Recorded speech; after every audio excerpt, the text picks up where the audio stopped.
Broadband Breakfast. I am so excited to welcome Sally Doty to talk about, well, anything. Ask me anything, after all. No, seriously, Sally Doty is the broadband officer for the state of Mississippi, and there's a lot to unpack there, and we'll do that. But I want to welcome everyone to the new year. Happy New Year. Happy Friday, first Friday of the new year. And Sally, so good to have you on board. How's the weather like in Jackson, Mississippi right now? Thank you. It's a beautiful day. It's a sunny day, probably mid-50s, and it's going to be a beautiful weekend, I think. Our weather in Mississippi is very up and down. There are days when you have to use your air conditioner and your heater. So you never know. Every day's a new adventure with the weather. Well, Sally, for those of our viewers here in the broadband grants community, the broadband community who are not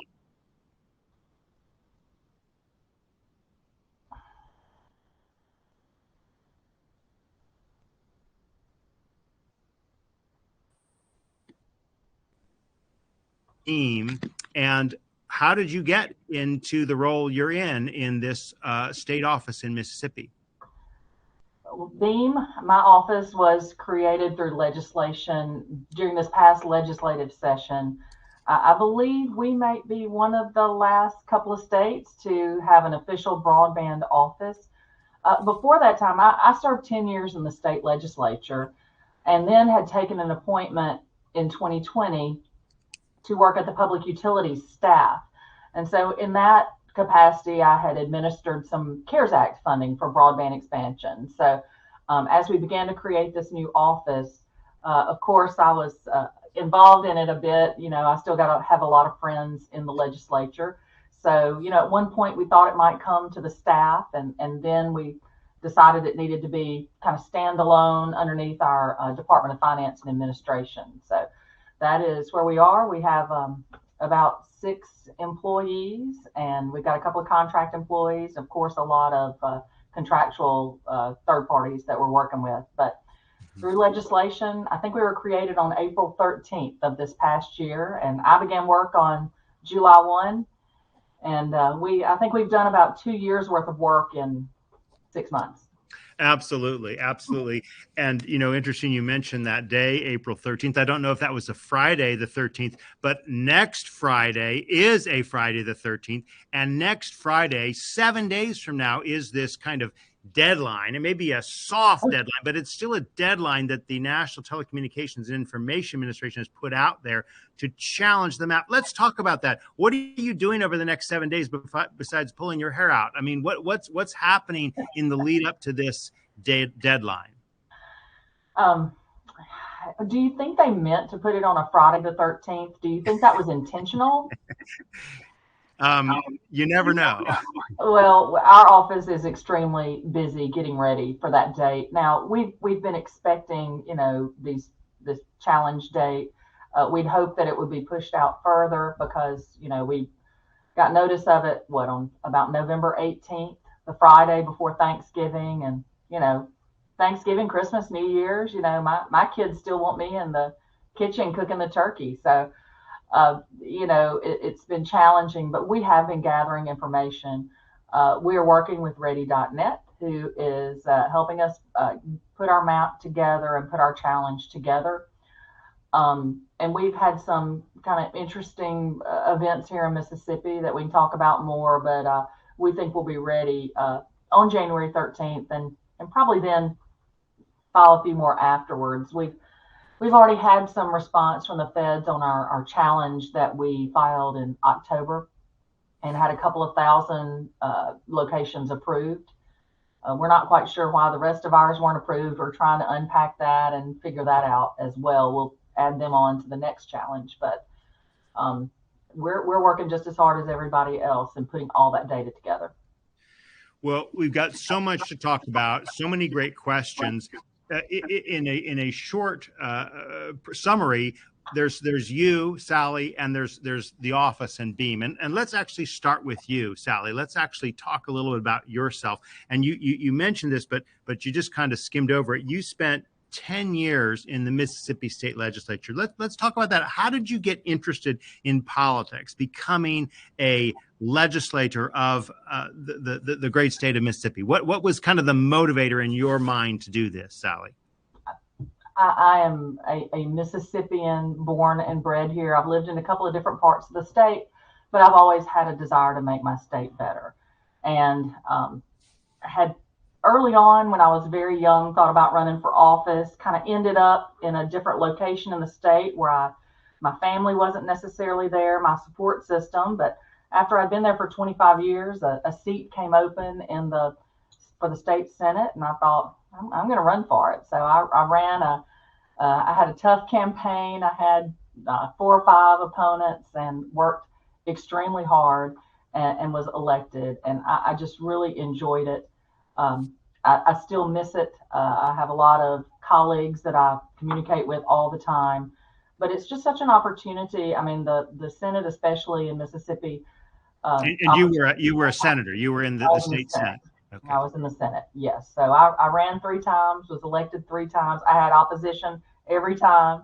So I was there for 10 years. After the 3rd time I ran, it was the COVID session. And man, it was tough. And the governor offered me an appointment over to the public utility staff, and I took it. But I've had so many great experience running for office, and I think it's been, and serving, and I think that has been so helpful in where I am now in the broadband office, because, it really gave me a picture of Mississippi as a whole. I was always on a traveling group in the summers in the legislature, and we would visit, because I was on the public property committee, we would visit all of the universities, half of the community colleges, the mental health institutions, and the penitentiaries. I have actually spent the night on the grounds of our penitentiary in Mississippi. So, it's given me a window into a lot of the needs of Mississippi that broadband is going to fulfill. Now, I have to bring up this story, and I'm not sure how this story came out, but I know it from Sally Sterling, and she passed on the fact that when you were visiting the Capitol as a child, you saw the legislative chambers populated by men, and you thought that's not very representative. Is this a true story, Sally? That is a true story. I was a sophomore in college and spent some time there at the Capitol lobbying with the university I went to. And I was sitting in the Senate gallery in the same room where I ended up serving. And I was looking down, and it was all white men. Now, I love white men. I'm married to a white man, don't have anything against you. But as I looked down, I thought, that's just not very representative of our state. And I sure would love to be there someday. So I had that kind of dream when I was probably 19. And then a couple of years later, several years later, after I'd had, worked in my career, had my children they were all in high school, and I think I still had one maybe in junior high when I ran, but it took me a little while to get there. But it really was a life goal of mine to be in the legislature. Yeah. Well, you're talking, of course, about the state Senate in Mississippi. I'm just down the street from another Capitol building, and there's been a few things going on right there, Sally. I was actually just up at the Capitol, and I looked out at the gallery, and I remember thinking, this is just 4 days ago, and today, this is an increasingly diverse Congress, right? We're finally seeing more people of color, more women, more colorful clothing out there. I also have the same. Just 20 years ago, just 10 years ago, so many of us boring white men in boring white suits. And so how do you think this impacts Mississippi in particular, and some of the issues that you're now focused on? What are the things that are ailing the state when it comes to broadband, and what is Beam doing to try to kind of address those challenges? Mississippi is such a rural state. We are an agricultural state. Agriculture is still one of our top, economic interests here in Mississippi. But along with agriculture goes rural areas that are very difficult to serve. The financial model for private companies just does not work. For example, we've had a lot of electric co-ops in Mississippi that have gotten into the broadband business. In fact, I was the chair of the energy committee in the Senate and the legislature when the bill was passed. I handled the bill in the committee and on the floor to allow our electric co-ops to go into the broadband business. So many of them have gone into the broadband business. We're very excited about that. They've done a tremendous job building out.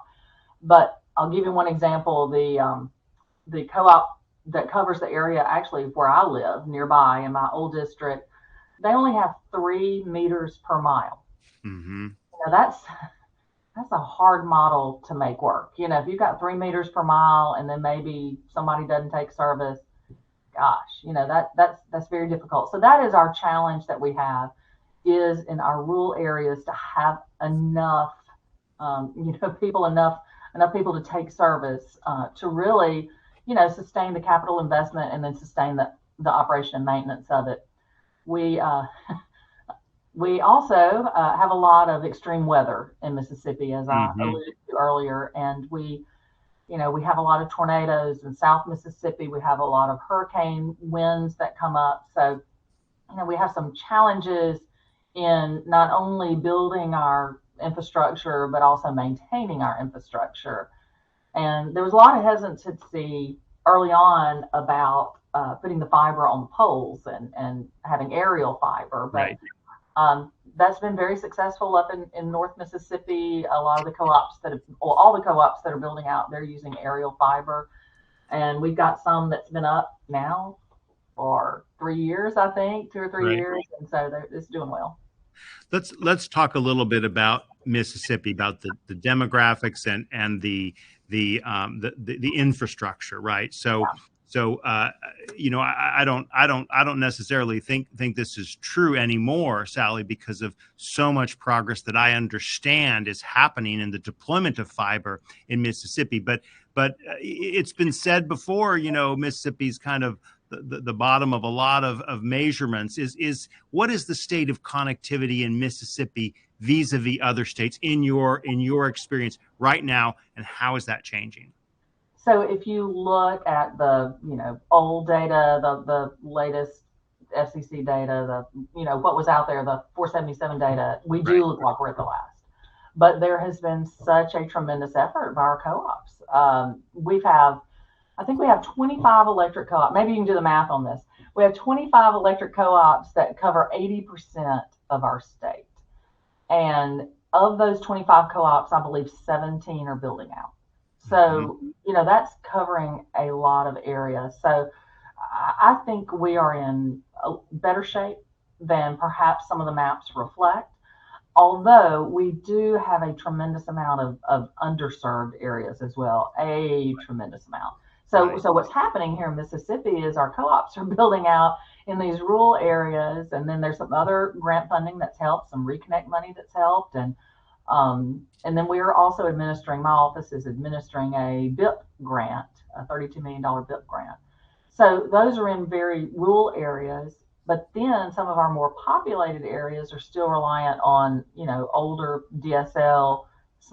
There's some fixed wireless out there that's not performing very well. So we, like all states, it's I tell everybody it's a jigsaw puzzle that we're all trying to put together. Well, and it certainly is. And again, I'd rather be working in a state like Mississippi, where you've got a lot of forward momentum. You've got a lot of tools at your disposal. And we want to get into that. We want to get into some of the things that Beam is doing.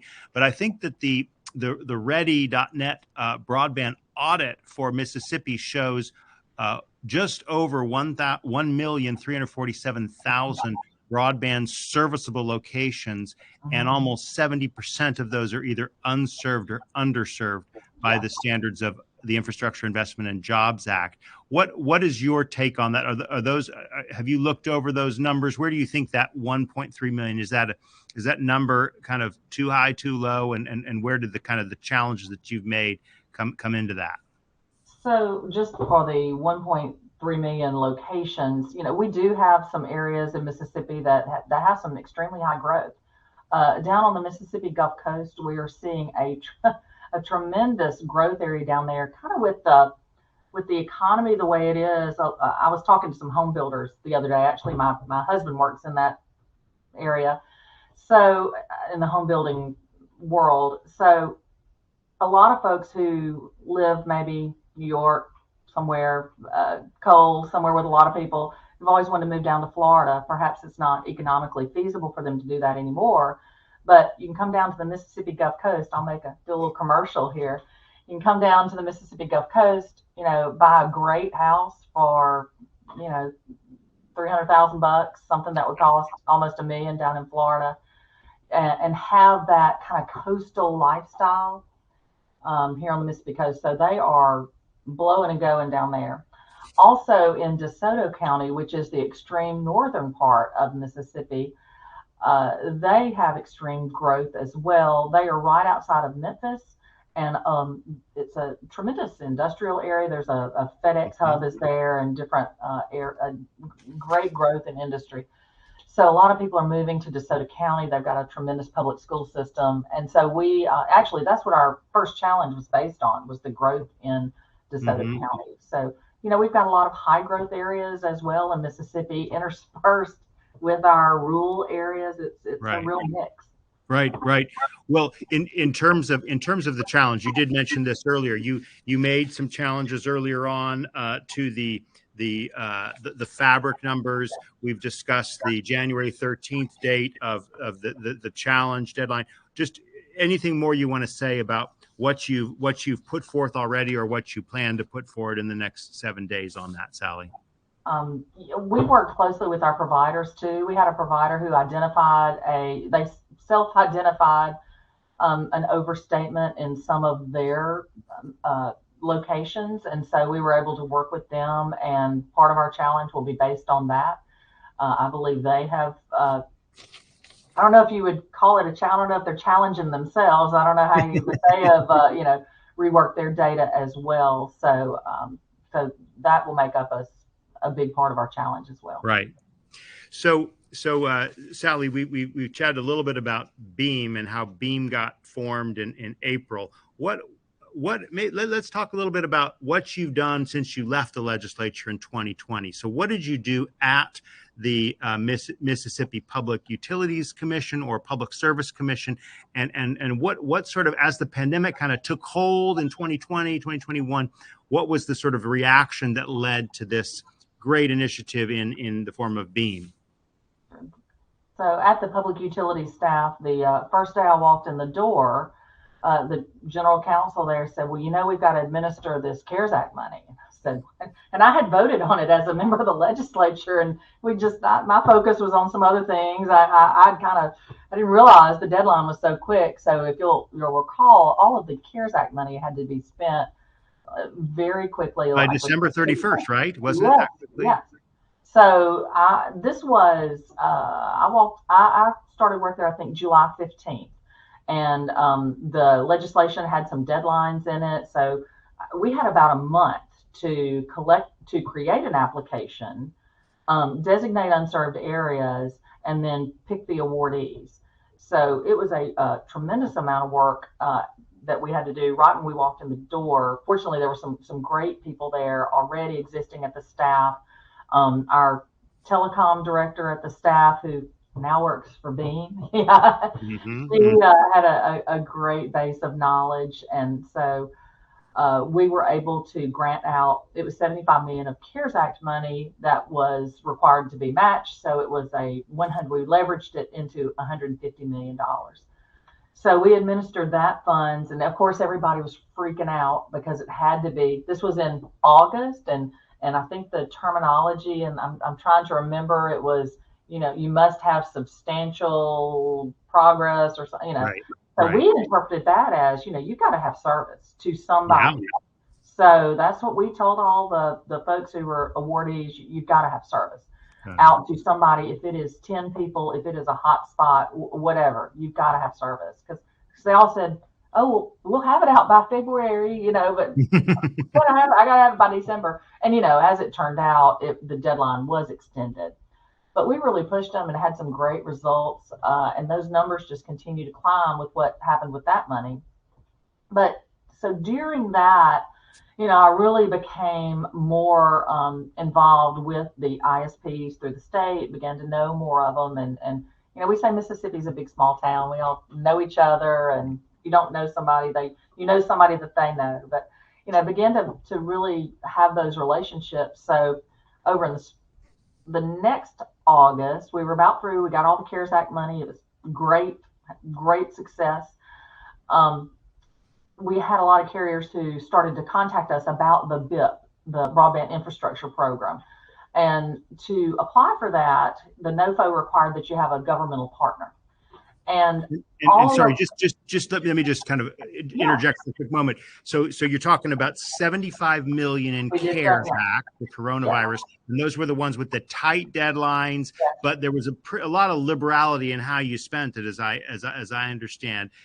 You can correct me there. And then you had the 32 million you're just about to talk about the Broadband Infrastructure Program. That was kind of, let's call it a bridge program between the CARES Act and the huge tsunami of BEAD funding, the Broadband Equity Access and Employment, that hasn't come out the door yet. That's sort of the subject of these maps and the challenges. So we're now talking about this intermediate set of 32 million. So talk a little bit about, and the 75 million on CARES, you doubled by match. Cool. So talk a little about what you did with this 32 million, this next group here. So this next group, the Broadband Infrastructure Program, I had different carriers call me and say, hey, it requires a governmental partner. And where we want to do our project, it's a rural area, the government there, their leaders, they're just kind of, they're not quite sophisticated enough to jump in. They're wary of it. Will you be our partner? And at the time we were at the staff. Will the staff be our partner? And my answer was no, we will not.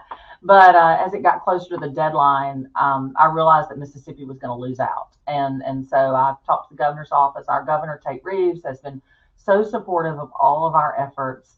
And so talked to the governor, and there was language in our statute, that allowed us to do it. And so we took it on, and now we kind of look back as to how we did that. Maybe, we had great success, but our application might have been a bit messy. But we got it all together, and we bundled up 10 different projects around the state. And of course, first we got in applications for like $300 million, some crazy amount. I was like, no, we're not going to apply for that much. Everybody go back to the drawing board and give me a realistic or a smaller number. And so we put them all together, and we were awarded I thought we would get 5 or 10 million. The pot nationally was about, it was right over 250 million, maybe 268 million. That number seems to stick in my mind, but, I thought we would get 5 or 10 million. We got $32 million.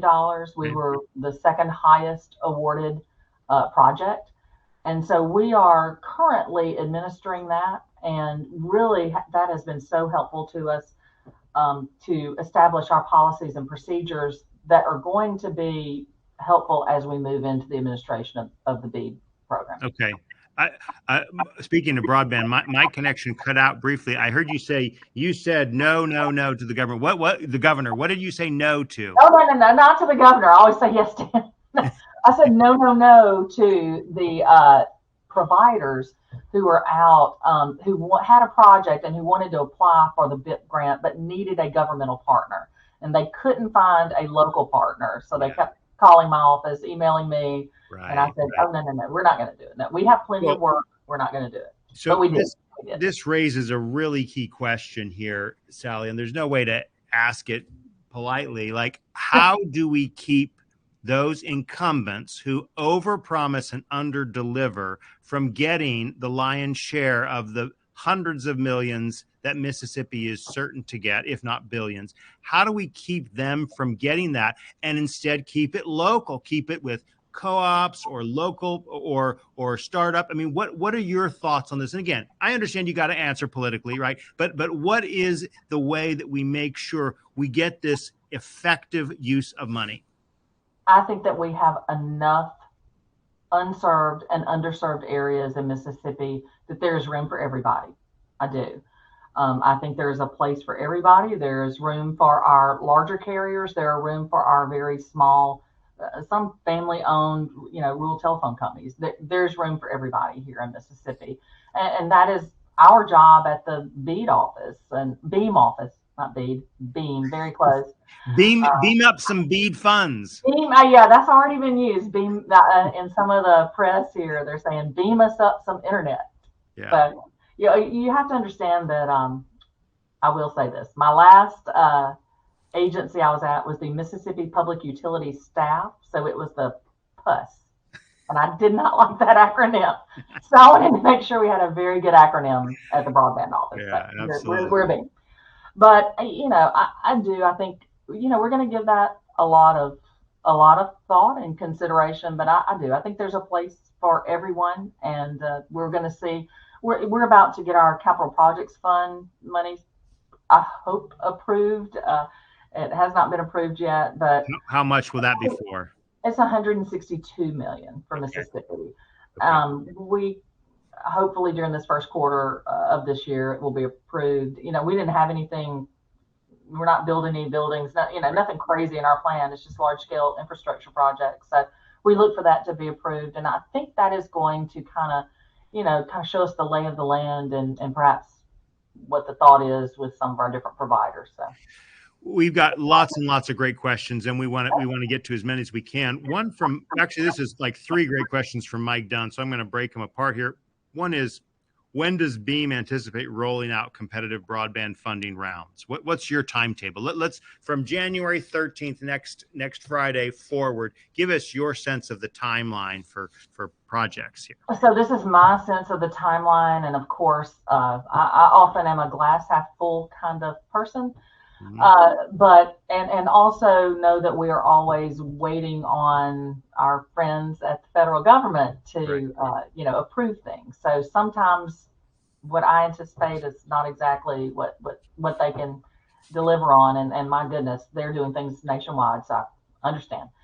But I believe that our CPF funding should be approved pretty shortly, and so we will stand up that competitive grant, that first round of competitive grants. Hopefully have the application process going, and I hope in February. Okay. And so make those awards and start that with CPF. So my thought is, February, March, maybe we get that going. We understand the allocation will be made June 30th for the BEAD funding, so we'll know what we're working with, and then we can really work on our 5-year plan and start making some headway on that as we look forward to BEAD. Have you, or are you planning to pair any of the ARPA funds? Okay, so this is kind of where these prior funds, the 32 million in BIP and or other pools of money. Will there be any pairing of that with the capital project funds or with BEAD funds? How do you see those working? We are not necessarily doing that right now. A lot of states use some of their state ARPA funding for broadband infrastructure, and we did not in Mississippi. We just had so many other needs, so many water, sewer infrastructure needs. Yeah. That the legislature was a little cautious. I think they've still got about 300 million of ARPA funding that they have not appropriated yet.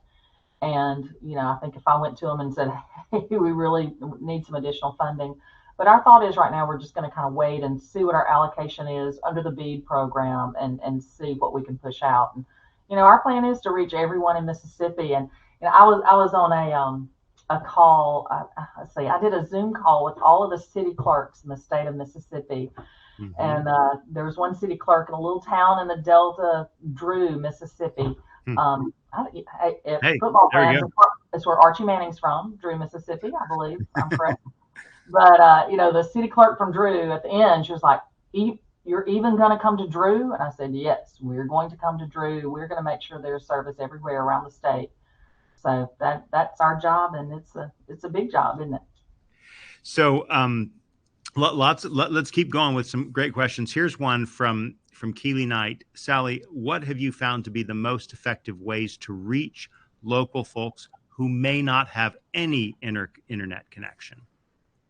So we have put up a website for people to go to run the speed test, do a survey. But of course, when we were talking with our ready to do that for us, I said, we're telling people who don't have internet to go, to the speed test and go online. So we have a phone number that they can call, and you can either call it, you can text it, and leave your address there. But we've been doing community engagement.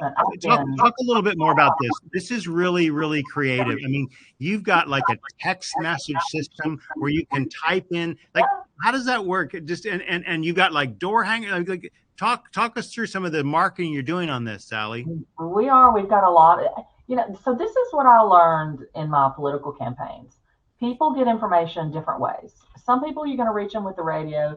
Some people have to like something in the mail. Some people are going to read the newspaper.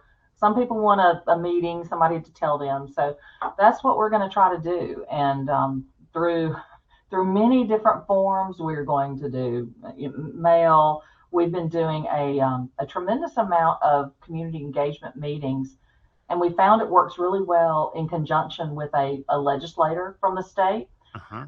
We went to Southwest Mississippi and had Representative Angela Cockerham, who I know well. And so she kind of used her contacts to help us get a crowd, because legislators get asked about this all the time. This is one of the big, those that are in rural areas, this is a big issue for their constituents. So she was more than happy. In fact, she's the one who called us, said, can you come meet with my people and tell them what's going on? Right. So we set up several meetings with her, very well attended, and the people were so appreciative to hear the opportunities that were coming, and I also managed some expectations. This is going to take a little while for us to build it out, but people who have always lived out, maybe they live out on some family land, they've always lived in a rural area, they kind of lost hope that high-speed internet would come to them, and for them to hear, it's going to be there in a couple of years even, was great news. So we've had a great time with these community engagement meetings. I think I've been to the Delta 6 times since August or September, and we're going to continue to make these visits all around the state. Speaking of multiple platforms to reach people, Sarah Lai Sterland asks, if you were given a 1-minute ad slot during the Super Bowl that you couldn't sell, what would you fill it with?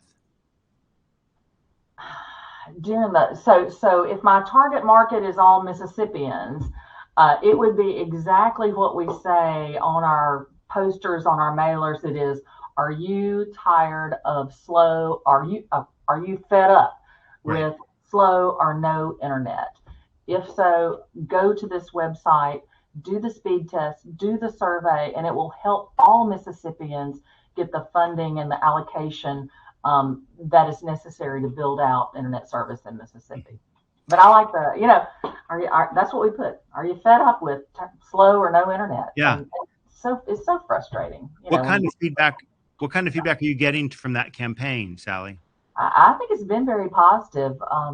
When we can do that campaign, in addition to having an event that kind of creates a buzz in the community, the local paper covers it, kind of the local influencer or Facebook person, kind of puts it on their Facebook, it tends to get a lot of activity. If you look at I've got the map and that I can look at, and you can tell exactly where we've been. It lights up. It pops up. That personal touch is really important.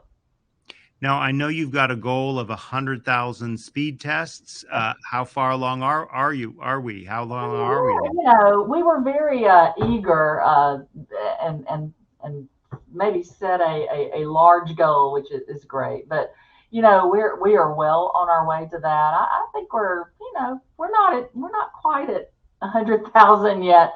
But this is a map that we're going to use throughout. It's a map we're going to use as we do this initial challenge. It's a map that we're going to use as we are making decisions in our office. It is a map that will be used as we monitor progress and monitor service. So, this is it's going to grow and change throughout the next few years. And on that note as well, I know that you've put a goal out there, a target, maybe a stretch goal of emails to 70,000 public school parents, right? I mean, again, just another point on how you're using the tools, including the teachers and the administrators in the public schools, to get at them, to get their parents to take tests. To talk a minute or two about that, Sally. Sure. We have a couple of great organizations in Mississippi that do support public schools. As a parent of children in public schools, I have been on their email list. As a legislator, they have been on my case when they didn't think we funded public school education enough.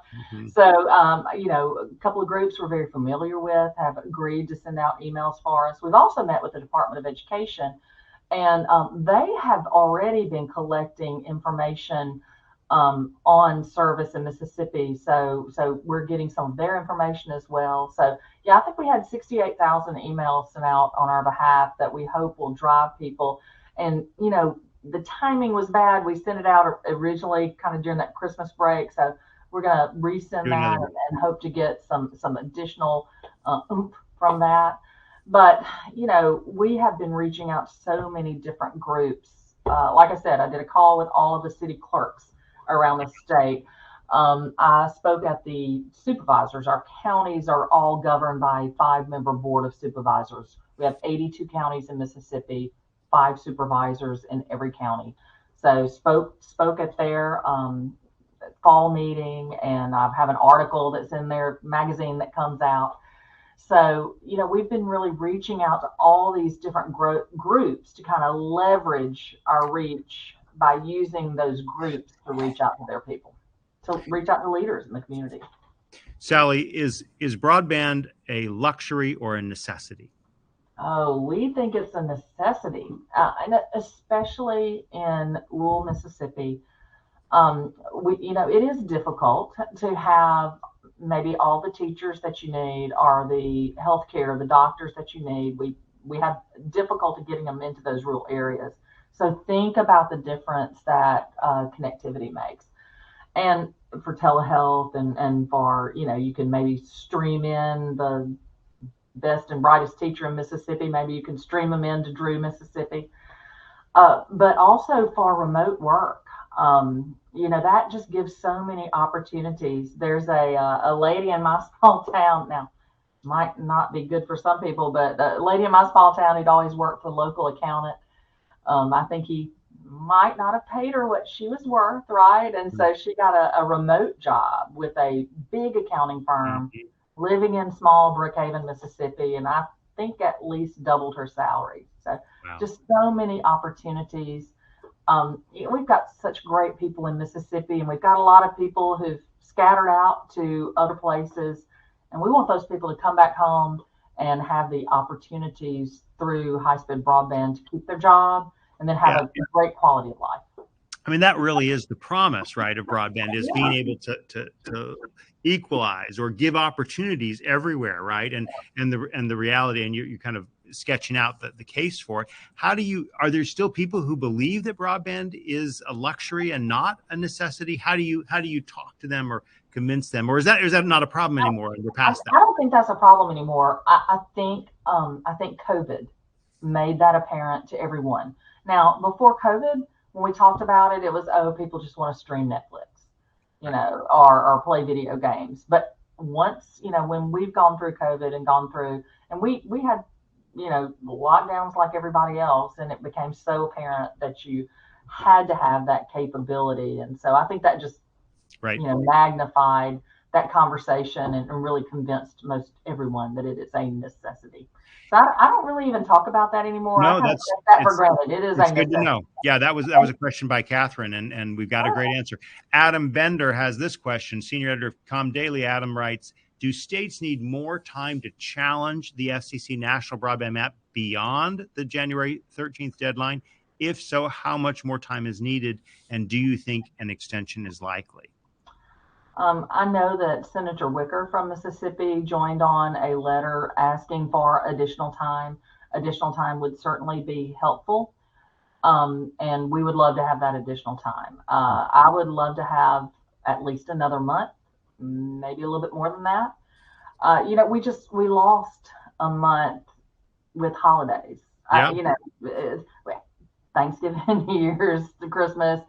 It was just the time period was a compressed time period magnified by holidays. And I'm all in for broadband, and I'm going to work as hard as I can. But you got Christmas, Yeah. there's times, and it's so hard. Some of the data we were trying to get. For example, we were reaching out to schools, and we've reached out to some utilities, get some location data. And it's just hard to get in touch with people. So it's been a difficult time period. I think if we had another month or so, it would really be helpful. I know Senator Wicker joined on. There was a letter of about 6, I think, senators who wrote a letter, and we appreciate his advocacy there. But all that said, we're going to get our challenge in, and we feel good about it.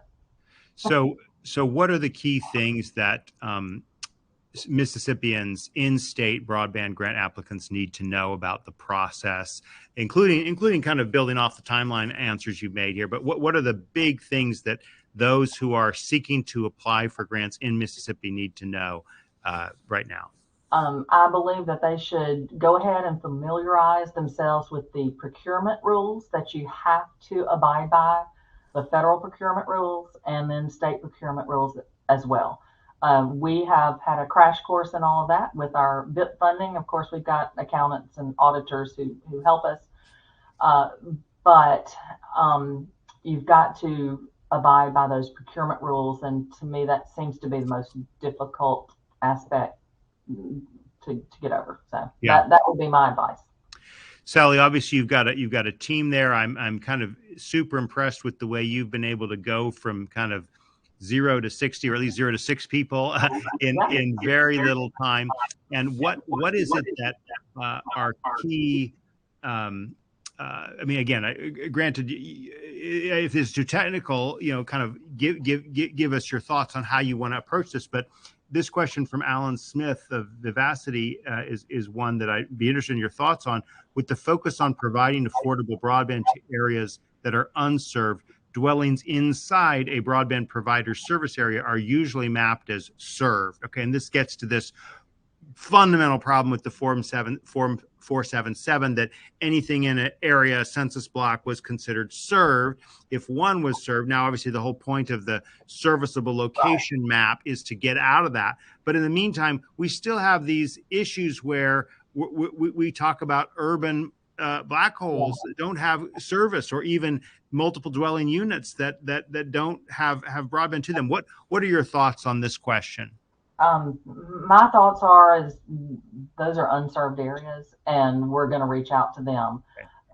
That's part of that puzzle we got to put together, but it is fully our intent. I don't have the technical answers for all of that, but the majority of our unserved are in more rural areas. But our rural areas are going to have, fiber, fast gigabit, and then we are going to have these underserved areas within our more urban areas. And yes, it is my intent. Our largest town is Jackson, our capital city. That's where my office is. And, Jackson is about to do a tremendous amount of work with its water infrastructure.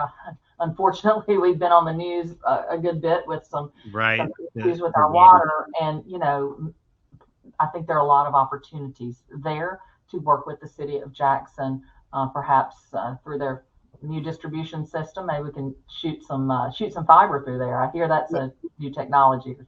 Just springboarding on that just a bit. I mean, we're talking fiber, right? I mean, everything that has or is that you're aware of. I mean, there's not any debate that you need fiber to get the kinds of broadband connections, correct, Sally? There is no debate on that, but there is, I think, some question about whether or not we would have enough money to reach everybody with fiber, because we do have, one or two folks who live, people in Mississippi, we live here for a reason. Most of us like to be left alone. We want a little space.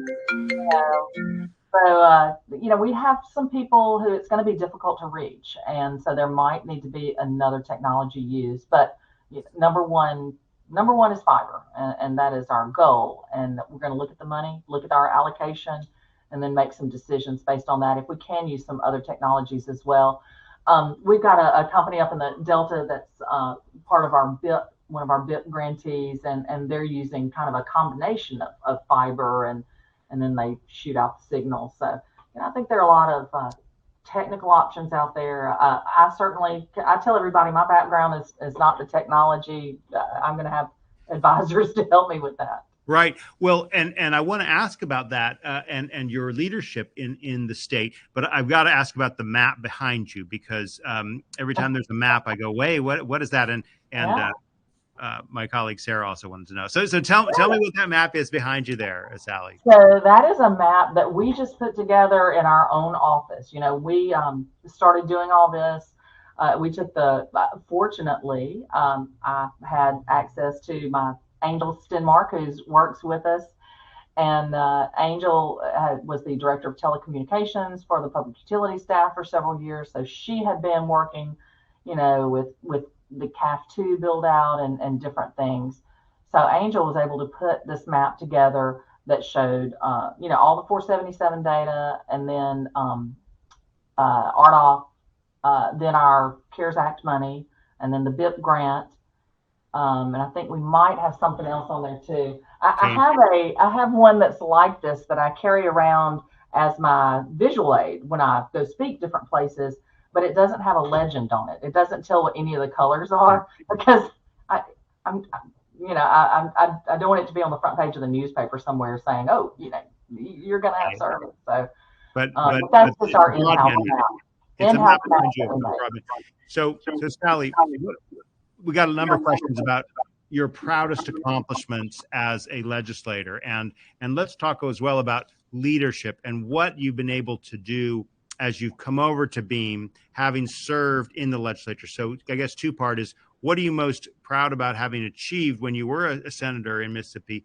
And two, how have you used those leadership skills in leading Beam? I think I think my proudest accomplishment was, I've got a couple.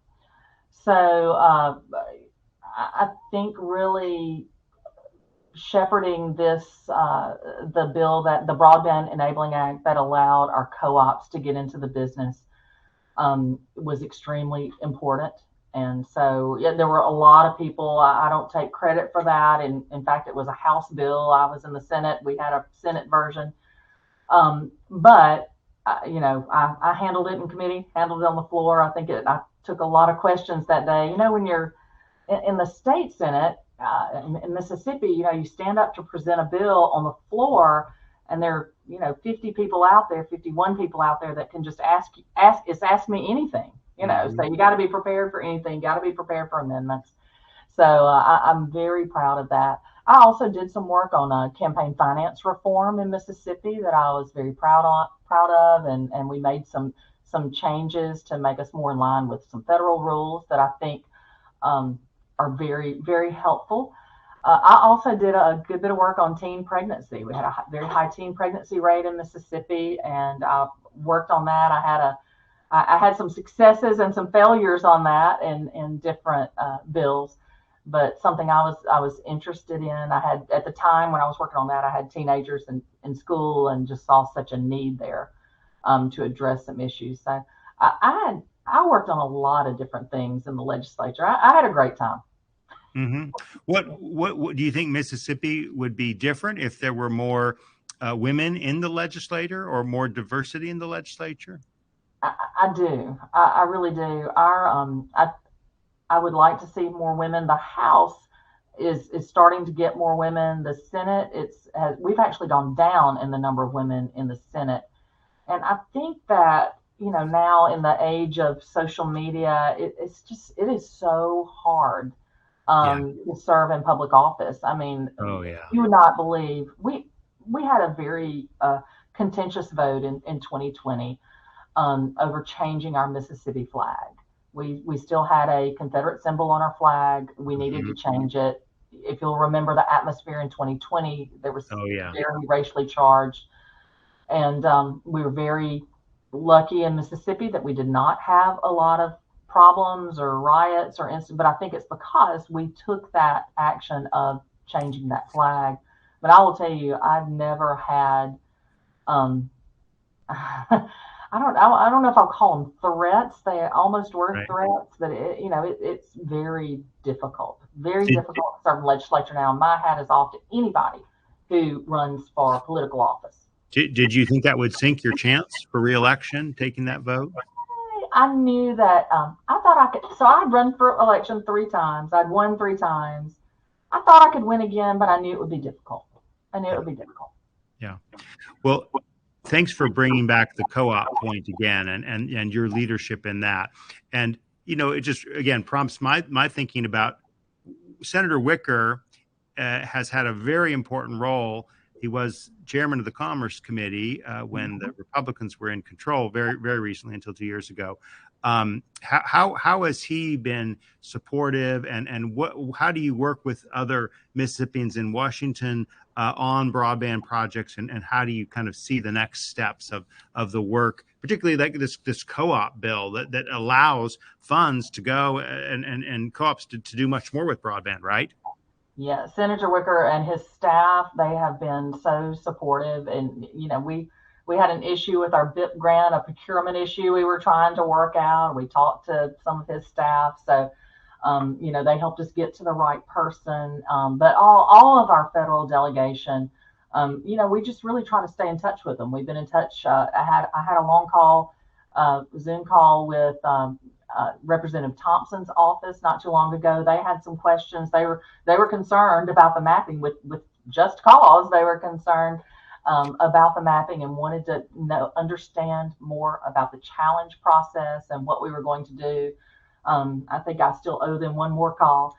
And they actually had gathered some information for me. They had some addresses that were not on the fabric. So, Right. we work back and forth, and I'm glad, I'm supportive of our federal delegation and glad to provide them information, at any time. And we know those folks are all very busy. We know the staff members. We talk to the staff members and try to all keep in touch. Uh-oh.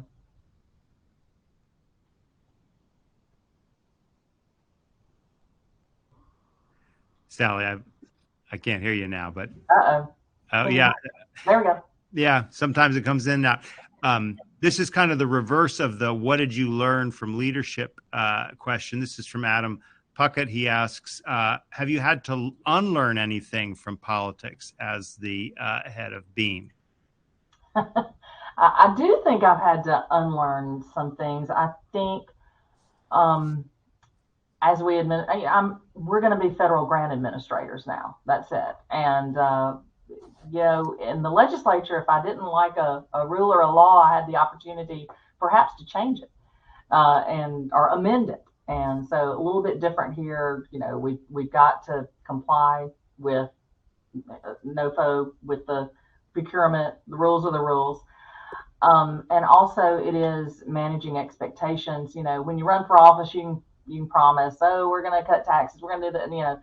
We got to manage expectations here about, this money's coming, but it's going to take a while. On these community engagement meetings, now I could go out and just say, internet's coming, it's coming, but I know it's going to be a year or two.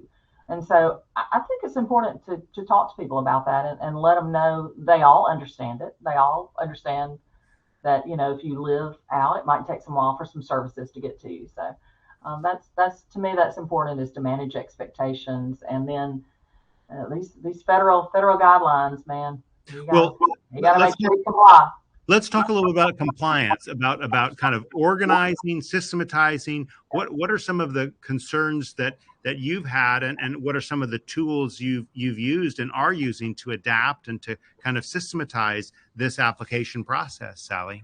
Yeah, so we are fortunate that we have great help from our outside accountants and auditors who are helping us. And I think perhaps at the beginning of this, I did not realize exactly how much I would be in contact with them every day, all day. Kyle Brown is my deputy director, who is watching here somewhere. And I want to give a shout out to Kyle. because he has really been the contact person and who has put all of our procedures in place. And as I said before, we're administering this BIP grant. The CARES Act grant that we did not have as many strings on it. But, with BIP, there are more procedures that you have to follow. And Kyle has been putting that in place, and that will carry over as we get to our bead allocation. And, also when we did BIP, we uploaded our application. We had crazy spreadsheets and this, that, and Right. the other. We are our application process is we're going to have an online application that we hope to have up for the CPF funding, and certainly we'll have up for BEAD. But we're going to have an online application format that will make it easier for us to review and look at the different proposals. So we're looking forward to a more streamlined application process. What can other states learn from, what you've done, the work you've done with Ready, and the tools that are available through the broadband audit and other tools that are part of those opportunities, Sally? Most other states have had a broadband office in effect. So I don't know how much advice I want to give. We're playing catch up just a little bit, but as I've said, we don't want to catch up. We want to maybe leapfrog over, not other states, but maybe leapfrog over in the service and in what we're able to provide through grants and in broadband service. So I think every state has their particular issues, and so I'll be glad to talk to anybody. And we've got great community engagement. I feel like that we're doing. We do have our policies and procedures almost tweaked to. I don't think you ever reach perfection, but we're really working on that. And we're just every day. Yeah. We're paddling every day to keep up with all the things that come down, as every broadband office is, because it's a tremendous amount of work. Well, and what is and again, it's incredibly impressive to see what you're doing with the speed test efforts, with the marketing efforts, with the outreach. This is what state broadband offices are doing and need to do, right? I'll say it, Sally, right? You need to be doing this kind of outreach where you're going out into the communities like you've been talking about, where you're making sure that we're testing, are these really valuable numbers? Right. And I would, I think the advice I would give is for broadband offices to reach out either to legislators or leaders in the community, or groups of them, the city clerks have an association. So I was able to go to the group that manages that association and reach all of them. So I think there are a lot of resources, a lot of groups that you can go to that will magnify the effect that you can have reaching out across the state. Well, I've got two final questions for you, Sally. One of them is, what is an interesting factoid about Mississippi that our national viewers really need to know? Mississippi is home to the only other Grammy museum other than in California, because Mississippi has... What type of museum? Grammy music, Grammy, Grammy. Because Mississippi has such a high number of Grammy award winners. Elvis, Leontine Price. Let's see. Now I can't name them. This is off the top of my head, but it's just I don't know if Jimmy Rogers won a Grammy, but we have so many different fabulous musical groups. And we really think in Mississippi, we're the home of the blues and also the home of country music. So it is such an artistic state that we live in, music as well as literature. I hope everybody's reading the newest John Grisham book, or I got it for Christmas. And, I live in Jackson. I have a house right down the street from Eudora Welty's home. Wow. That's now a museum. So we just have such a rich history in Mississippi. I would encourage anyone, come on and visit us. Yeah.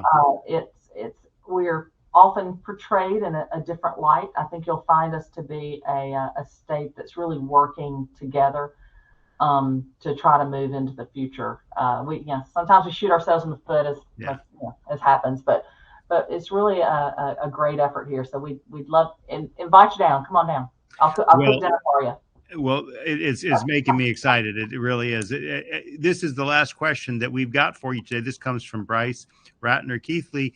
Sally, as the first director of the Office of Broadband Expansion Accessibility Mississippi, I am curious to know where you can find the best gas station chicken in the Magnolia State.